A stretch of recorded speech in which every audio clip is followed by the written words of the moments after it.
afternoon, ladies and gentlemen. I'd like to welcome to stage our first, but not our last, guest. Let's go ahead and welcome Skittles to the podcast. Hello, everybody. All right, so everybody, now that Skittles is in the podcast, let's go ahead and get the backstory on how Bedtime and Skittles know each other. So, I was at Cannon first. New airman came in. Probably met at the smoke pit because I was still smoking cigarettes at that point. And if anybody knows Bedtime, he like him some cigarettes. And hey, this guy likes his cigarettes too. I quit. Surprisingly, I quit while we were in Korea. Most people pick up smoking in Korea. I quit. It was kind of weird. Yeah, I made the switch once I got back from Korea. We started vaping in Korea. That was really weird because we had to order everything from like Florida, and it freaking took forever to get all the way over there. So we met at the smoke pit. I lived in this super tiny apartment. He used to come over all the time. It was ghetto too. Wasn't there a bullet hole or something somewhere? Yeah, there's a bullet hole from one apartment to my apartment. Yes, there was a bullet hole that was in the wall. That was next to the next apartment, like somebody shot through. That was ridiculous. So he deserved respect on the streets. Put respect on it. From there, it was like you were about to deploy, but you were also looking to move. So we decided to be roommates in this bigger house. Pretty nice house. Yeah. But that was also in the ghetto. That was like ghetto. We were we were on 5th Street. And if anybody knows... East 5th Street. Yes, East 5th Street. East 5th Street. East side. And it was in the most ghetto part of Clovis. Do you remember that night? What state was this in? This was in New Mexico. New Mexico, okay. There was a shooting one night that one of our next door neighbors that lived in probably the crappiest house in the entire town looked like just falling down on top of them. Mm-hmm. He went out there with a shotgun and shot at somebody driving down the road. So that was that dude. He just got out of prison, and it turns out that while he was in prison, some other dude was fucking his wife, and that wife stopped hitting up that dude. So that dude showed up at the house. It was like, hey, I'm looking for so-and-so. So that dude walked outside with a shotgun and started shooting at the dude. You're looking for so-and-so? Well, you found him. Yeah, that shit was crazy.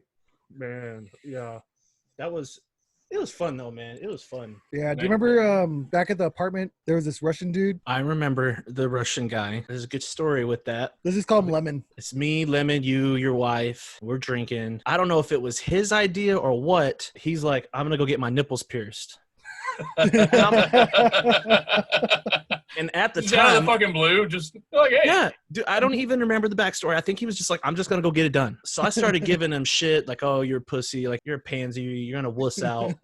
He was like, well, why don't you freaking do it then? I was like, you know what? If it's $50 or less, I'll do it. So we walk into this tattoo piercing parlor, and I walk in and we're like, hey, we want to get our nipples pierced. How much is it? And she's like, $50. And then those two just start laughing their asses off. Ah, shit. It's $50 or under. You're in. Yep. It was 50. I was like, oh, damn it. I was not planning to do this today, but fuck it. You're about to taste the rainbow, Skittles. He went first, and he was in a lot of pain.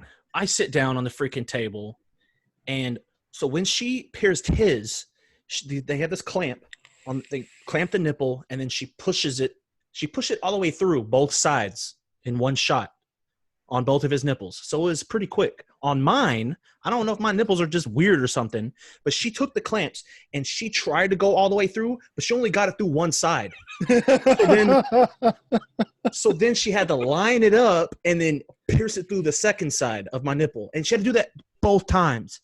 So it hurt twice as bad for me, dude. You just got some hard nips. Skittles is no longer Skittles. He's old rough nips. Dude, I was pissed. So I was going to titanium nipples. I was going to keep him in, and then this jackass Bedtime, he just kept bean dipping me. So they wouldn't heal, bro. Oh. They kept bleeding. They kept stabbing up. Would you expect anything less, though? So it would be really hot when we were working in the CST, the CFP. It'd be so freaking hot in there. I don't know why the AC just sucked ass in there. So we would take our tops off. So it would just be our shirt, and you could see. All right, first, so in the military, when you take your tops off, it just means you're taking your outside blouse off. Yes. This doesn't mean you're just taking your shirt off and being, Yeah. being topless completely. Yeah. You're not sitting there with fucking titty pierced, everything out in the open, just like, look at me. Yeah. No, it was just the blouse on the outside, the santee and the undershirt was all still on. Yep.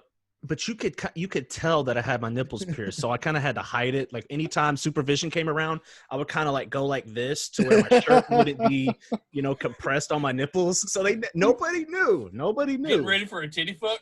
Yeah. Before we go any further in the podcast, I just want to congratulate Bedtime on his matching ability. His hat and his shirt match perfect. Thanks, guys. He has a hat and a shirt for everything. I do.